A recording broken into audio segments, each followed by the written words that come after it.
Ooh, someone's interested in orcs. I'm pretty sure that book is. I'm good. She'll walk away. It's a devil book. I'm gonna look around and be like, well, I guess we better make sure Rakana comes back with us. I'm used to my history being told as spoken tales. We're never big on writing things down. I mean, I learned to read just for convenience's sake, and Well, that's better than damage. I'm gonna pat her knee. Like I have to reach up as far as I can to pat her knee and say, "Ah, I'm sorry. Sometimes my jokes are a bit off color." And then walk away. it's all right.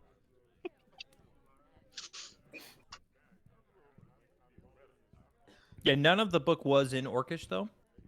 You did Yeah. note that. There might have been a couple symbols that were, from an educational standpoint, in terms of whether it be Orcish writing or something like that, that they might have some of the more common things, like, the word for fight or war or, stereotypical Orcish things that other humans would be interested in. But it's clear, to you that this book was written by what you would call scholars, right, as opposed to being of orc origin. Yeah, it definitely feels like a kind of weird corruption. Yeah, it's definitely like- intrusive. Yeah. Yeah. Yep. Uh, No. uh, Yep. It's 100%. Good because it definitely comes across that way. Almost like there's a spying that's taking place. Mm-hmm. Yeah, Yep. she'll purposely not look at that book again. Okay. Anyone else?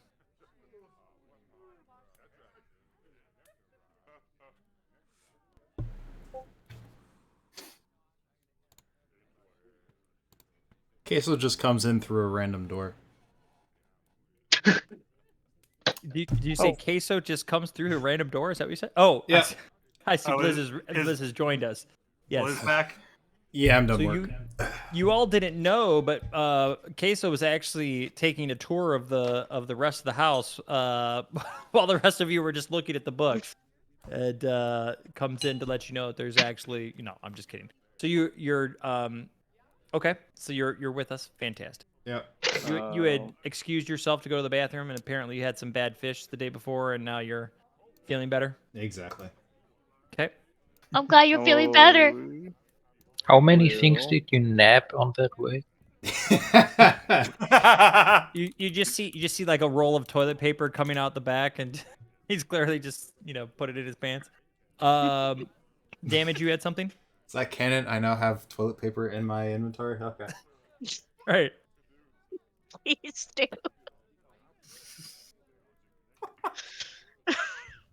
Oh, damage muted.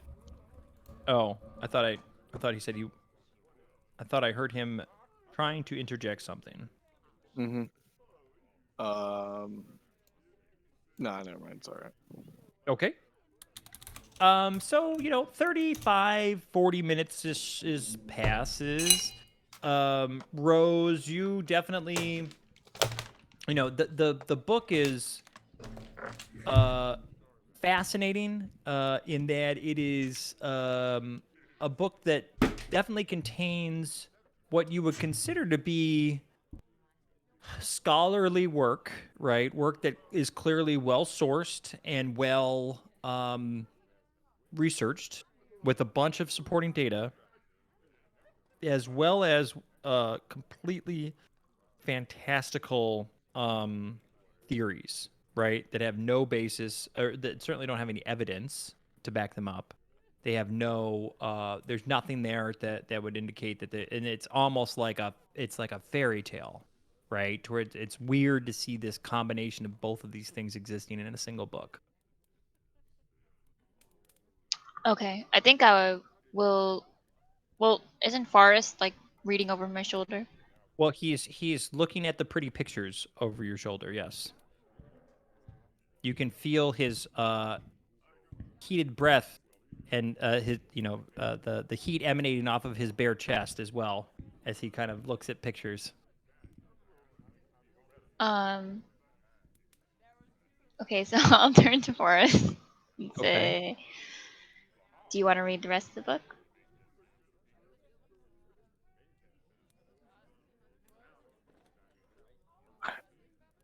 And I whisper this kind of like under my breath, like, I can't read. It's probably better because there's really nothing interesting. The pictures are great though. There is very interesting things in this book. Do you want me to explain anything to you? Or are you looking for something? I have already found it. And Is it me? then, is she offering? Are you offering the book I to me? am. Yeah. Then I will take it. You're going to steal the book. I'm going to take it from Rose, Okay. and then I will try nonchalantly walking over to who's holding the bag of holding. I do. I'm gonna walk over to Danny and be like, Wait, do "Put I this see in. him? Put Do I this see in. him doing this? Put this in quick. Put this Yeah, in no, now." I mean everybody's he hasn't rolled a stealth roll yet, so he's just saying what he's doing. You hand him the book, he grabs it gingerly, takes it quickly, you take it very gently. How are you receiving the book? You're talking to Damage? Or you're Yes. talking to Danny? No, I'm Oh, asking Damage how he's because she kind of yeah. Rose closes the book and holds it out to you. You snatch it I up right bow my away. head. I Oh, bow okay. my head Okay. quickly, and Oh, I you're just bowing now. I just bow my head Okay. Yeah, like I'm a giving him thank the book you. freely. I'm not. The only thing is, if I'm seeing that he's trying to take it, and I feel like he's drawing attention, I would try to assist to help him take it. Okay.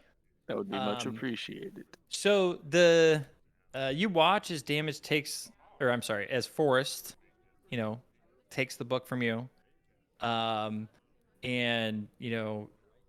tries his best to be nonchalant. I don't know what that looks like as a shirtless orc in the middle of a library, but If it okay. would help, I could reshirt. And then walks over to Danny, who's still at this point probably looking at the map and talking with everybody in terms of where they're from and kind of trying to point things out and things like that. And you do what? Is all right. So if she's, I guess I could try to just slip it into the bag of holding. Okay. How big is this book? Like So we said, no, it's relatively. I mean, it's like how big is the book? It's probably oh call it 7 to 8 inches wide, and maybe 10 inches tall. So it's like a sheet of. I guess it's basically like a sheet of what do they call that? Paper, that size paper, just like a normal sheet of paper. 8.5 by 11, maybe a little bit 'cause smaller than that. Yeah, probably about an inch smaller than an 8.5 by 11 sheet of paper.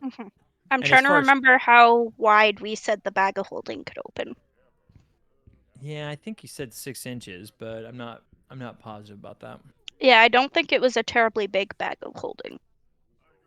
Like in terms of how wide it It's like could a open. pouch of holding in terms of Mhm. the yeah.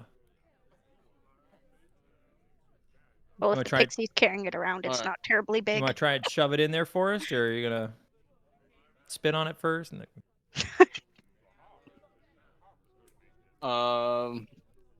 If, hmm,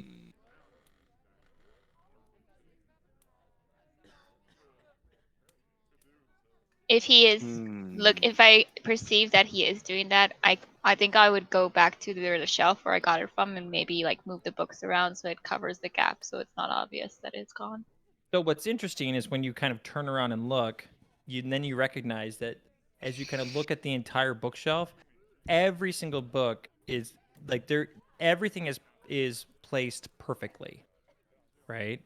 When you look and see the where Danny's book came from, the space is exactly the size of the folio when it's closed. All There right, is, I'm gonna. and you- I know what I'm gonna I probably know would what go I'm to gonna Forest and point that out then. but hold do. on, Only I if I've will. noticed that it's going on. hold on. But this is all happening kind of simultaneously. So Forrest has got to do what he's got to do. But you kind of turn around, Rose, and you're just kind of you're sitting there looking at what is a solid wall of books and that singular space that is where that book came from, kind of like expands in your vision, right? To make it look like it's this huge gaping hole in an otherwise perfectly solid wall. So, Damage, what are you doing? I'm going to realize the bag of holding's not going to work, and I'm going to panic, like flip through the book and The entry the of interest? page. Yep. Yeah, I'm going to find the page that has the image I'm looking for, and I'm Okay. just going to rip out like 20 pages from that are Oh, like 10 okay. pages in front Oh of my that god. picture, 10 pages Oh my behind that god. picture. Okay. All right. I'm going to rip them out and Okay. shove those in the bag of holding. Okay. So, Rose looks on in horror, I'm assuming, as the rest of the team might as well, whereas Damage appears to be attacking this book for a brief instant and then quickly takes the pages that he's ripped out, rolls them up, shoves them in the bag of holding, and then hands the now destroyed, semi-destroyed book back to Rose? Or what are you doing with Yep. the... Okay. I think I think I would just I'm smile and just then put it back where it was and try to make it yeah. look like it wasn't moved. And I'm just gonna stare at, not stare, but I'm gonna look Rose right in the eye and just put a very serious like nod of gratitude. And I'll nod back and I'll try to put it back where it was without making it seem like it So, was moved. you put it back. The only downside is because the book's slightly shorter than the book surrounding it, it fits back in place, but there's anybody who looks or even passes by will see that there is a chunk of pages that has been torn out of the middle, because he did it with such haste that the binding where he actually got the binding of that book as well, right? To where it's Okay, so essentially put your toilet paper in there. essentially two books now. It's like the front half of the book and the back half of the book with the whole center section there. You're lucky that like the actual cover remained intact because all of the sinew that was holding it together has been ripped out and is kind of clinging to those sheets to where he's those 20 or Oh so my sheets God. is Queso You didn't just even For the try to be record- delicate with it at all. Queso just walks For- over, giving him the raised eyebrow, like really, and then just like wads up some toilet paper and throws it in there so it looks a little more symmetrical. okay. Did I just hear a cat? You did. We keep hearing For cat the every now and record, again. I have it in my notes from when I got the holding that it was only 4-inch wide. Oh, 4 inches. There you go. It's Okay. like an especially small bag of holding because, Yes. Yep. Wait, is his bear in the room with us? No. But it was especially the entrance hole that was small. The inside was okay, I think. Yes, that's correct. This can I because make it looks like a regular bag of holding is usually like a lot bigger, like a lot wider than that. Significantly bigger. Yep. But if the pixie's gonna carry it around, it was a smaller bag.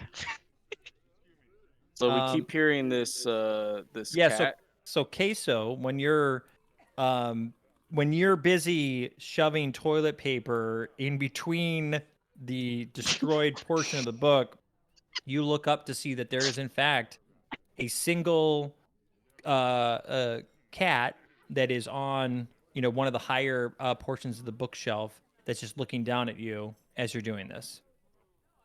Its fur kind of completely matches the walls to where it was very hard to see before, and it's just sitting there watching you, completely still, but just staring right at you. And it's a normal cat. I just take a cursory glance over at, Forrest. I just look at the cat, give him a shrug, and then just continue filling it in the hole. Okay. And Only he sees the cat. only he sees the cat right now. Okay. Did those of us pouring over, like, because he came over and walked up behind us, us who are looking at the maps, did we notice this whole commotion? Yeah, well, because he came right over to you, right? And then he literally, he like, I'm assuming this is what happened, right? He's got the book in one hand, right? You guys are kind of poring over the maps. He kind of comes up to you and, reaches out to take the bag of holding, and then that's where the calculations, like the Zach Galifianakis meme, where all the various, trigonometry and mathematical equations are floating through the air. Like that's happening, and then he realizes it's not going to happen. At which point he There just it is. he just I was about to rips do it too. he just rips the yes, exactly. He rips the the inside of the book and takes a huge chunk of it out, and then quickly takes the pages that he took out, rolls them up, throws them inside the bag of holding. So you definitely would have seen that because that's part of your inventory, and then hands the rest of the book back to Rose. So other people can put things in my bag of holding, but only I can take them out? Yes. Okay. Yes. And you have to think about the thing in order to take it out. Although, wait, I thought that actually no, that's not. I think bag of holdings worked where if somebody literally takes it and tips it upside down, everything comes out of it. I think that's how that works. In my notes, you have it written. I have it written as a secure bag of holding. Okay, so it's okay. All right, so then it is just you that can take them out. Yeah, when you described it, you said whoever put something in it the first time became like the bonded person to it, and only they could take stuff out. Okay, so you're the only person that can get those pages out now. I look at Forrest and I'm like, I guess you're trusting me to give those back to you, eh? It would be in your best interest. Oh damn! Oh Jesus! I'm gonna stand up. Eyebrows. I'm gonna stand up, look at him, put my hands on my hips, and go, "Oh really?" and stare him down. Okay. All right. While staring up at him. Right. Stare him up. Yep. I mean, Can we get 2 intimidation checks now? Yes. Please. We need a 2 intimidate what do they call that? God, what do they call it? Where it's like intimidation. An opposed intimidation. Oh boy. Oh boy. Come on, damage. Let's have it.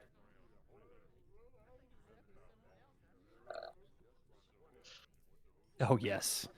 So the rest of the group watches in awe as this pixie, with her hands on her hips, stares down the mighty Forrest, who then shrieks into a corner and realizes that he may have miscalculated his opponent.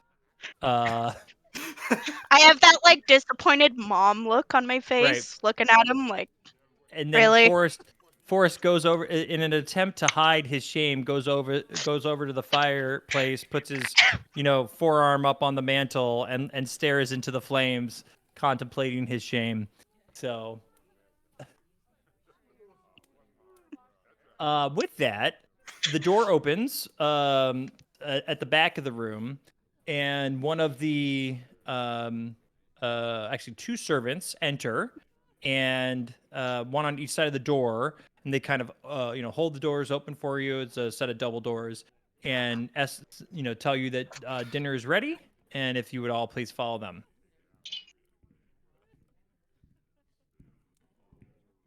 At this point, Keso has the book, I think. Yep. Well, I assume that you were. Well, I had it, and then he said he took it to put the papers on it. Right, and then kind of shoved it in. All that. It was the way that I envisioned it is that he's shoving it in as he puts the book in the bookshelf. That's when he saw the cat. I guess I had assumed that it already resolved itself. So yeah, I just put it your back. Your plan isn't like, okay. I walk into the room. All I see is Forrest freaking out about the book. Pages out of books. Yep. And then he hands it to me, and I'm like, okay, cool. And then I see the empty space, and I fill it in. Okay. Okay. So you entered again a room that's probably 2 to 3 times the size of the room that you were just in. A big dining room with several it's probably there's probably enough room to seat an additional 6 to 8 people at this table, but the chairs are nice and spread out to where there's how many of there are you? Hold on. 10. Let's see. 1, 2, 3, 4, 5, 6, 7, 8, 9, 10, 11. There's 11 of you. So 5 on one side, 5 on the other side, and then there's a seat at the foot of the table. Aldrin is already at the head of the table. There is a very clear there are 2 chairs that are what we'll say designed specifically for our height disadvantaged people. The one that is to the right of Aldrin, one of the servants escorts Blondie to that one, and then the other one is sort of in the exact middle of the opposite side of the from Blondie, so the left hand side. And Danny's told there's also a place for the corgi. There's like a nice little bedded area for the corgi to be at, and there's a small dish there with some of the meat that was requested earlier. Danny claps her hands together and says, "Thank you." Okay. The rest of you, there doesn't appear to be any sort of assigned seating beyond that. I'll take a seat wherever. It doesn't really matter, I think, Okay. wherever there's room. I'll take a seat adjacent to Rose. I'm gonna sit as far from Forrest as I can. Okay. What a heathen. I'm gonna sit as far away from Aldrin as I can. Queso's Okay, so just gonna sit in a corner. Actually, I want to sit close to the Aldrin. Okay. So, Rakana, do you want to sit at the foot of the table? Is that the farthest place away? I mean, in terms of, so it's the farthest place away from a distance standpoint, but it is looking directly across at Aldrin. One of the ones next to the Okay. table. It's All like right, so Cal, you're at the- Cal will sit at the foot. Okay, so Cal comes in, sits at the foot. Rakana sits next to Cal. Then to Cal's right, you've got Rose and Damage, and then Daisy. After that, we'll go, or not. I'm sorry, Danny, not Daisy. And then we'll have Daisy after that, and then Lucian. Basically, you'll be to Aldrin's left. Shion will be to Aldrin's right. Then Gib, and we'll put Blizz in the middle across from Danny. Sound good? Any objections? Sorry for giving you like a logic puzzle. No, that's okay. I'm happy to do it. I like it. It's good. Is this a rectangle Yes. table? Yes. And owing to my extensive experience with nobility, I would formally introduce myself to Aldrin because I wasn't at the boar hunt and thank him for his invitation in the dinner. So with your introduction, his brows kind of perk up and says, "Ah, somebody who is accustomed to such things. It will be nice to have you here." He thanks you very much. He notices he does say that he does recognize you from your heroics, at the fairgrounds, and appreciates your participation in the defense of the town and in probably saving his life. He says that you'll find, hopefully, that the meal prepared today, suits your palate, and that he understands that the Rusty Dragon does have, wonderful meals, but, his chefs are imported, his personal chefs are imported, from Magnamar, and, we'll have, certainly more extensive experience than what's her name, Bethania has. And with that, Aldrin goes through a small speech to everybody else, again thanking them for both the defense of the town, the subsequent help with um, the investigation of the missing remains, and then immediate cocked eyebrow. Sure.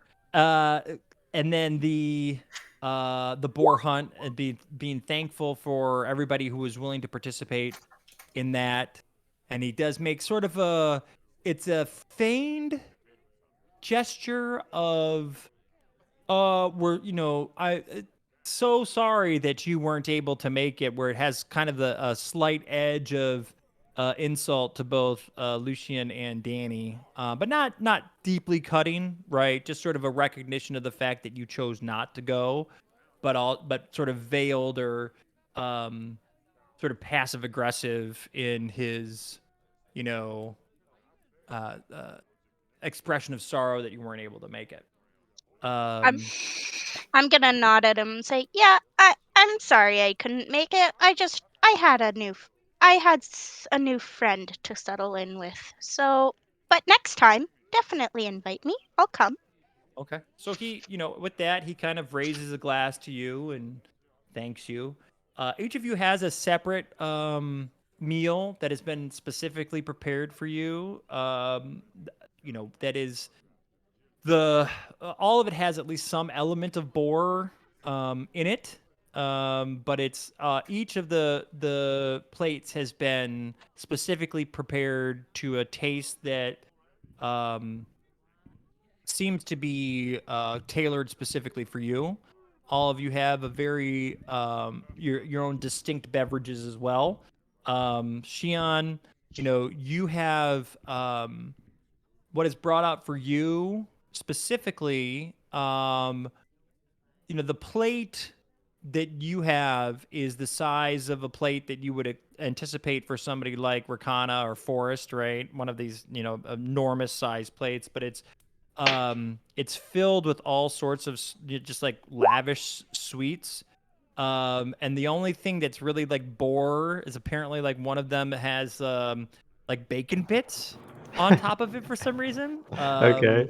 But everything else is, it's got dripping with, syrupy goodness, or it has like some, puff pastry, or honey, or a whipped cream of some type, and all sorts of cherries and very brightly colored things, sort of brought out for you, to be able to eat.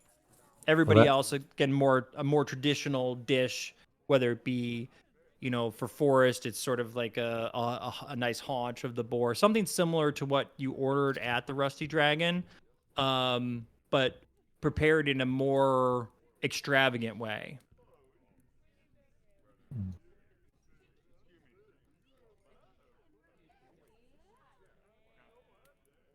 Any questions?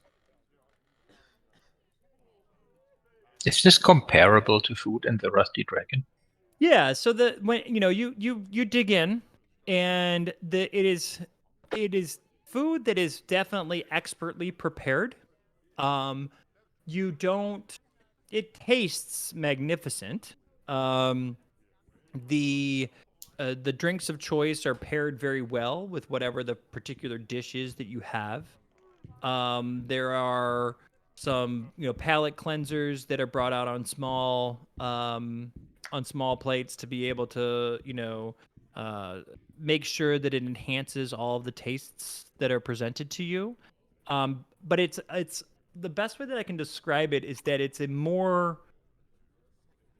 cold experience, where it's literally just about the food, and nothing else, right? Whereas in the Rusty Dragon, you had the food came with a sense of warmth and a sense of um calming that definitely isn't present here. But this, from a taste bud standpoint, this food rivals or surpasses it. What is our host eating? Like, whose is his Sure. most similar to? Sure. So, Aldrin has, brought out a dish for himself. He's the last person to get served. When he comes out, there's a sort of a very rare, um, I guess, flank steak almost. That's just kind of on the plate by itself with a small, um, uh, with a small salad next to it. That has some greens, some various sort of like a mixed green salad with some mushrooms and some sort of, it's glistening with some type of uh, you know seems like an olive based, or I'm sorry, an olive oil based dressing. One of the servants comes around with the largest pepper grinder that you've ever seen and asks you if you want pepper, because that's what happens at things like this. So, it has a little cheese grater. Says you want some cheese, and then just grates and grates and grates. Yeah. So, but all the foods taste quite good. It all looks completely appetizing. Aldrin, kind of, takes a couple bites of his meal, but most of the time is spent sort of chatting up Blondie and, asking him how he's enjoying things and whatnot.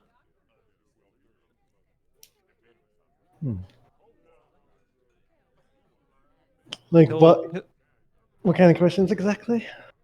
Most of them they're most of them are going over the things that you've already talked about. He's very fascinated. He wants to know as much about the place that you came from as possible, as well as, he doesn't seem to be all that interested in like what has happened since, but he's definitely wants to know as much about your what we'll call birth as possible, right? I see. He really wants to. He seems, not obsessed, but certainly that he tries to steer the conversation back to that process, right? Because he talks about like, for him, he doesn't remember, being born, right? Most people don't. But most people come into the world slightly differently than the way that you did, right? And so he really, he would like to know. He tries to dance around it a little bit as far as the person that created you. But anything that you're willing to share with him on those fronts, he's definitely, shows an interest in finding out more about him and how exactly it happened and all those things. I see.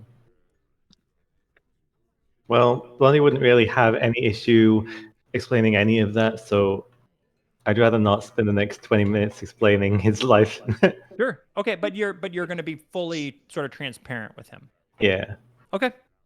So, he's, fascinated by it. Do you want to give the Cliff's Notes versions to the rest of the group, or maybe sure. link an article? Well, so I explained most of it last time. Blondie, along with bunches of other puppets, inanimate puppets, were created by a very powerful wizard. And the daughter of the wizard took a fancy to Blondie. And over time, he just gained power from connection with the wizard and the daughter, and eventually came to life. Did the daughter? I can't remember. Did the daughter die, or did the daughter? The daughter escaped with you to this world or something like that? Is that what happened? So Blondie's not really sure what happened, but out of character, she was whisked away just like him, sent to a different place in the world. Okay. All right. I remember that there was some sort of escape that took place because the wizard became sort of corrupted in some way, right? Yeah, he made deals with the devil to bring back the dead, and it didn't really work out well. Oh, sure. As one does. Yep. As one does. Now, do you know that part? That's how he became corrupted? It was kind of obvious at the end, so yeah. Okay. And do you share that with Aldrin? Yes. Okay. So he's, very fascinated about that, wants to know as much about it as you know, right? But he talks about it in a way that's very casual, right? He's clearly fascinated by it, but he's not, he never presses if you don't know an answer. He doesn't show like that. He doesn't get upset or anything like that if you don't want to tell him something. But for the most part, he mentions the fact that that's a power that's corrupted many an individual before, but he understands why it's as alluring as it is. People lose loved ones regularly, and that's certainly, being able to harness that power would, certainly change the way that life would be lived, kind of situation. Okay. So, dinner goes on. It's several courses. I'm gonna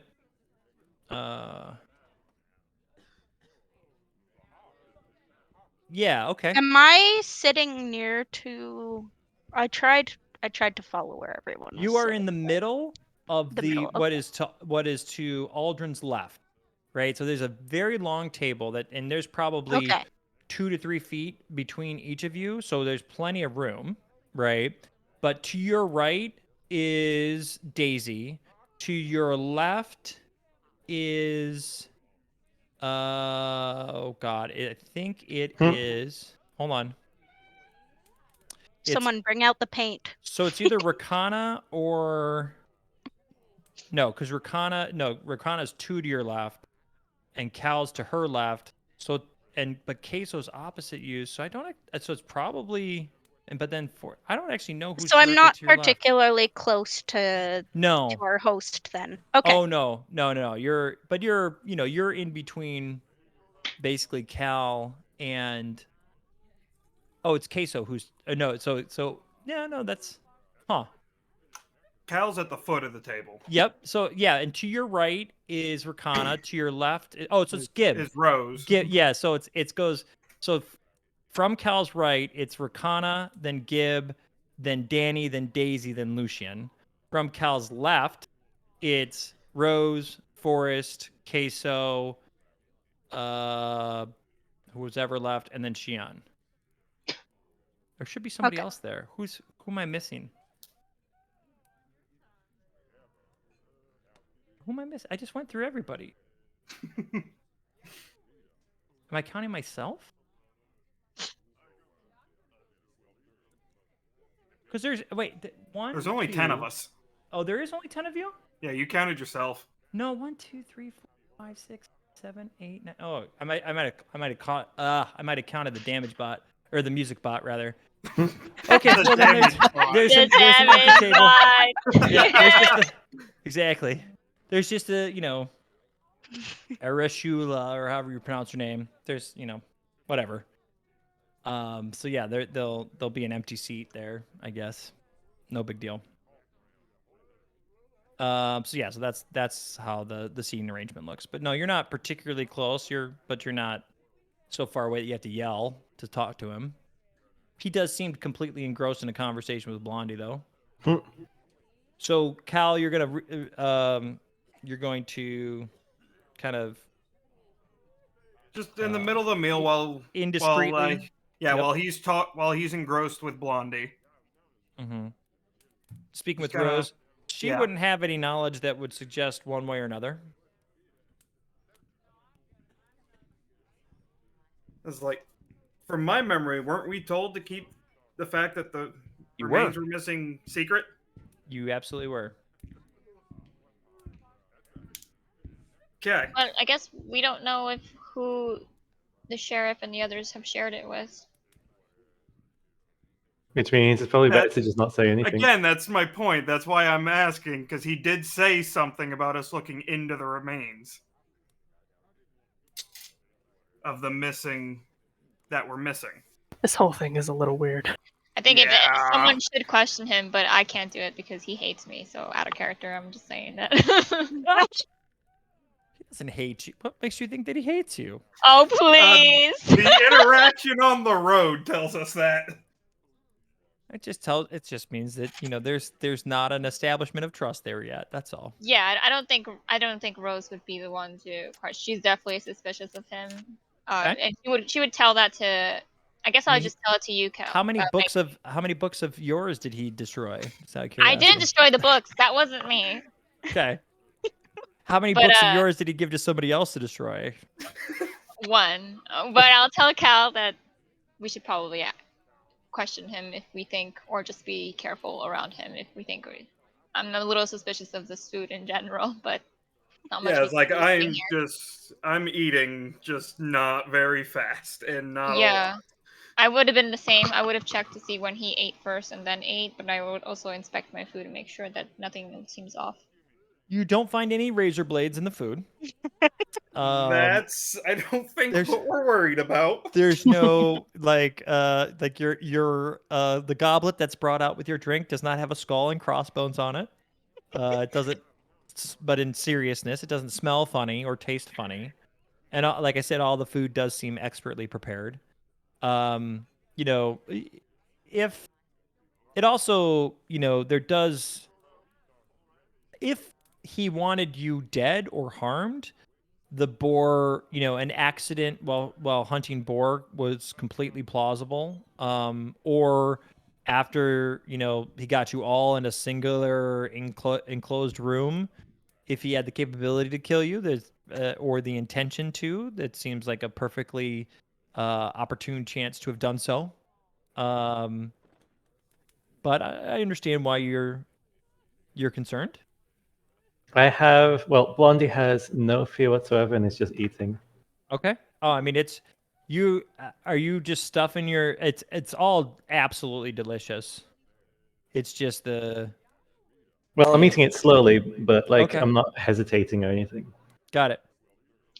Can I whisper to Cal that I'm gonna go check something out and excuse myself and ask like the help or whoever's working there, like where the restroom is, and go to the restroom? Certainly. So you stand up, at which point, Aldrin stands as well. And you are going to beckon one of the servers over, or you're going to ask him, or what do you want to do? Yeah, I can ask whoever's near if he's engrossed in his conversation, but if he makes eye contact, then I'll ask him as well. No, the moment that you kind of push your chair back to stand up, he disengages from Shion and stands up as well. Oh, okay. So I'll say like I'm just looking for the restroom real quick. I just want to excuse So myself. he kind of, without saying anything, beckons one of the servers over to you, who then kind of does the ushering you this way type of situation. And you are exited out one of the side doors to the room. And the server takes you down a pretty narrow hallway that has, from what you can tell, there's probably 2 doors on each side, left and right. And he takes you to the second door on the right and opens the door for you, and you see that there's a restroom there.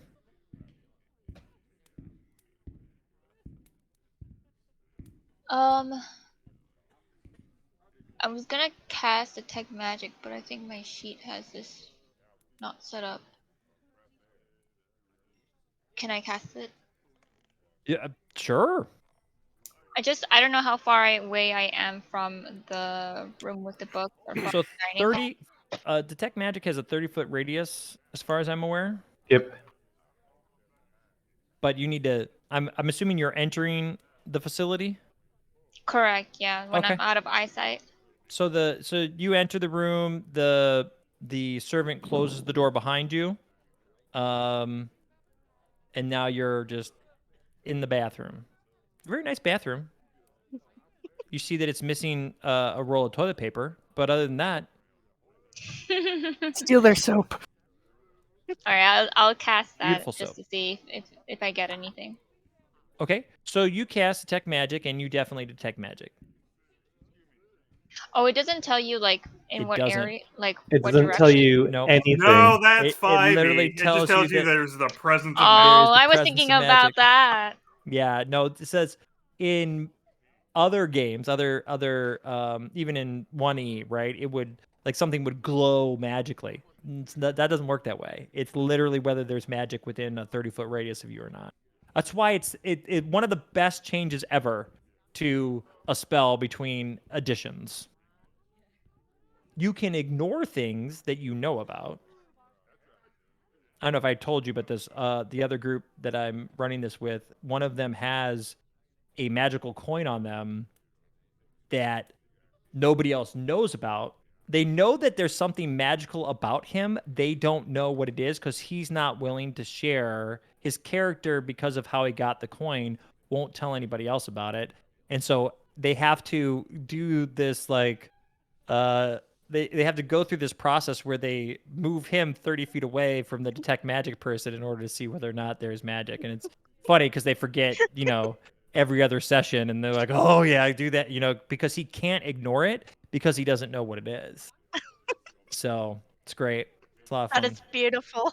Yeah. Or they would have to take him and examine every single item of him until they found which one Yeah, is so the one that's that's magical. the other fun part is in the very first session, I gave him a special gi because he's a monk that has a concealed pouch to where nobody can find it except for him. So it's quite nice, quite beautiful.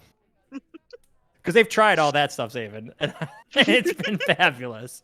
So they say they say that it's his magic liver. They think it's like internal to him somehow. So yeah. Okay. Well, So what do you? then, yeah. Are you trying to overhear Just so you know. What are you trying to overhear something?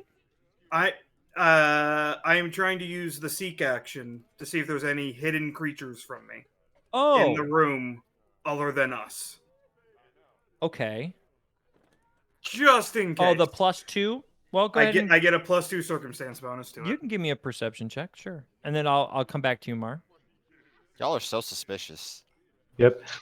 Yeah. So you'll notice, Lucian, that regularly, even though it's very clear that Aldrin is much more interested in Blondie, he does regularly try to bring you into the conversation as well. Oh, I do want to talk to him about something. Okay, so he'll whenever Blondie says something that he finds particularly interesting, he will kind of bring it up to you. I will tell you. Hold on, let me send a message to Toxie here, and then I will get with you.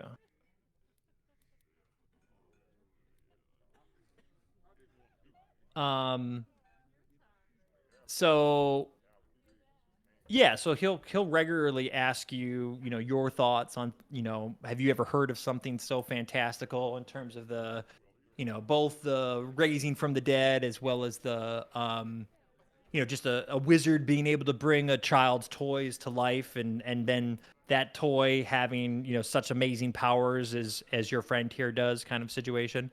And he'll ask you whether or not you are interested in performing for everybody. Because he would love it if you would do that, but he he doesn't want to. It's a very it's clear that it's an offer, not a request, right? Where he wants to make the offer to you because he wants to make sure that you understand that he would be honored to have you perform, but at the same time he doesn't want you to feel as though he's insisting or anything like that. Oh, we could certainly make that happen. Back where I'm from, I made a living performing for nobility and upper society and the likes. A bit of a name for myself. He says that all makes sense, and he can understand why. He's heard that you had a wonderful set performed at the Rusty Dragon just earlier today, and to rave reviews. But he's he would be honored to have you grace the halls with that. And as you're talking to him and as you're listening, you can tell that this room in particular, acoustically at least, is designed very well. The ceilings are slightly higher than what they were in the other one, but they're also rounded, right? And it's got some very cool ornate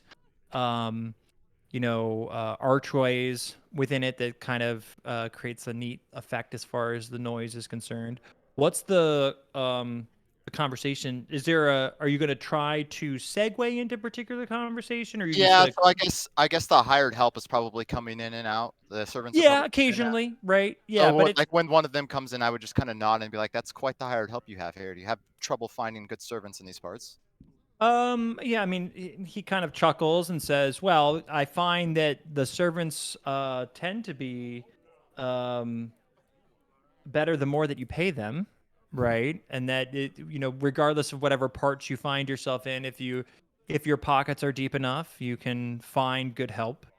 Luckily, these men and ladies travel with me from Magnamar, and it's really just Jeffrey that stays behind and looks after the house while we're gone on my affairs. So, no, we these people have been with me for, they served my parents before, and now they serve me.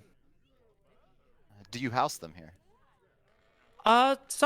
Most live within the house. And again, when we're here, there's a small, I wouldn't call it a barracks, but he'd call it a, what do you call it? Servants' quarters, just adjacent to the stables. Well, if you are looking for more help, I have a very, very charismatic friend who could use the opportunity that I would love to send your way.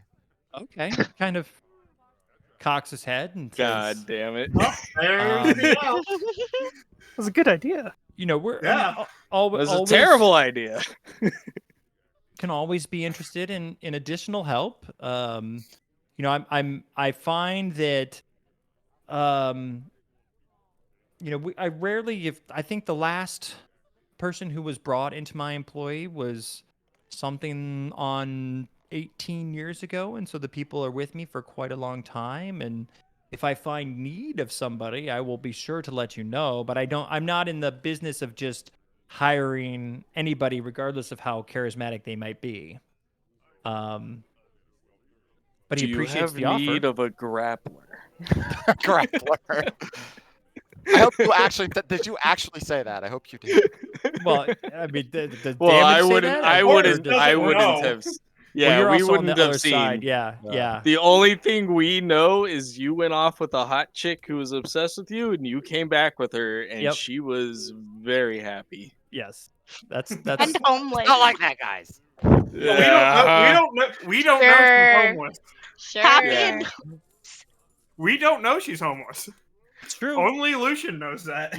Yep. All you know is that he came back with her, Mhm. and that she seemed more than happy at that turn of events. I'll just nod and smile at the guy. Is there in this room? Is there an area with a fair bit of open space? Yeah. So off to it's not cramped by any stretch of the imagination. There's a good, I'd say, 7 to 8 feet behind your chairs, but like more so behind Aldrin, right? There are several like serving platters, right, where the servants, when they come out of the kitchen, they kind of prep some stuff there. And Aldrin does tell you that basically directly behind him, if you're ready, you can, he'll have the servants clear some area off, and then you'll have a nice, it won't be incredibly, maybe a 15 by 15 square area that you're able to, do a performance in. If you have a particular instrument that you would like provided, more than happy to Oh, do I that have as well. summoned instrument. Okay. So you can just let him know when you're ready. Mar, you're pooping. And you detect magic.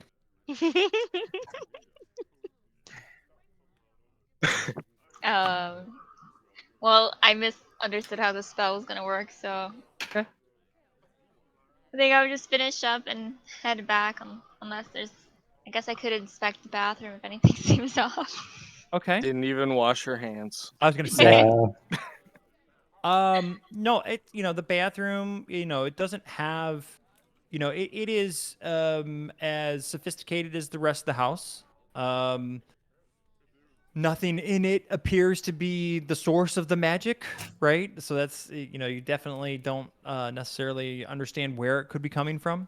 But the facilities as bathrooms go, it's not an outhouse, and that makes it quite extravagant. Does the spell stay on as I walk out, or no? It just Yeah, so it has a duration as long as you're maintaining concentration. is it Although I don't obvious think... that I have it on or something like that? Yeah, there's basically a big siren that goes along across your head that says detecting magic. No. Jeez, the amount of unnecessary sass. I don't know. So let's see here. With detect magic, you send out a pulse that registers the presence of magic. Yeah, so I guess it doesn't have a duration. So I think it's literally just an instant thing. Yeah, so like it sends out a pulse and it's kind of like a 30-foot emanation from you, and you either detect it or you don't. So you would it isn't a duration. You don't just walk around, and you can keep casting it if you'd like, but it does have a verbal component. Yeah, that's why I went to the bath. Okay, I'll just head back then. I don't want to waste time. No, I misread the spell, so just keep going. No problem. No, that's a pretty regular thing that happens. I did the same thing. It is actually, it's still quite useful. I'm not sure I'd say that.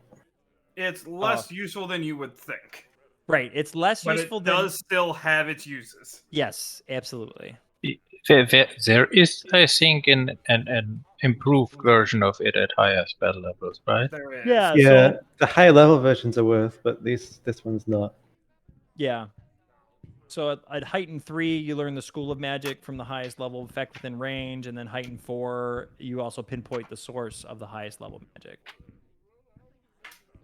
But it's more like an imprecise sense than it is a exact directionality. Okay. So as you open the door, the same servant that brought you to the lavatory is there waiting for you to escort you back. Okay, I head back. Did everything come out okay? Yeah, although that meat just ran right through me. It can happen. And, it makes some small talk about how they hope that you're enjoying your meal. And they thank you for your part in, protecting them from the goblin attack. Okay, I say you're welcome, and I'm make pleasant small talk as we walk back. Okay. So you re-enter the room just to see Lucian. I'm assuming that this is where you stand up and give your performance.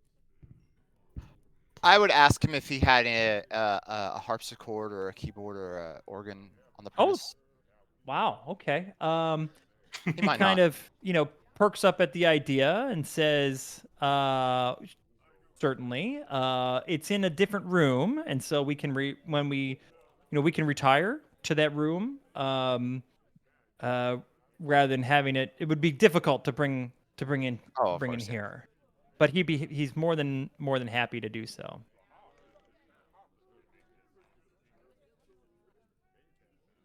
So does anybody else want to do anything before? It's clear that like you're probably 3 to 4 courses into the meal to where the meal is kind of wrapping up at this point. Does anybody have anything else that they want to do? Only 3 or 4. Only. They're big courses. You've still got 1 or 2 left, so it'll be 5 course. Are there unlimited breadsticks? Yes, sure, certainly. Are we just in an Olive Garden? Are there any prawns? Your family. So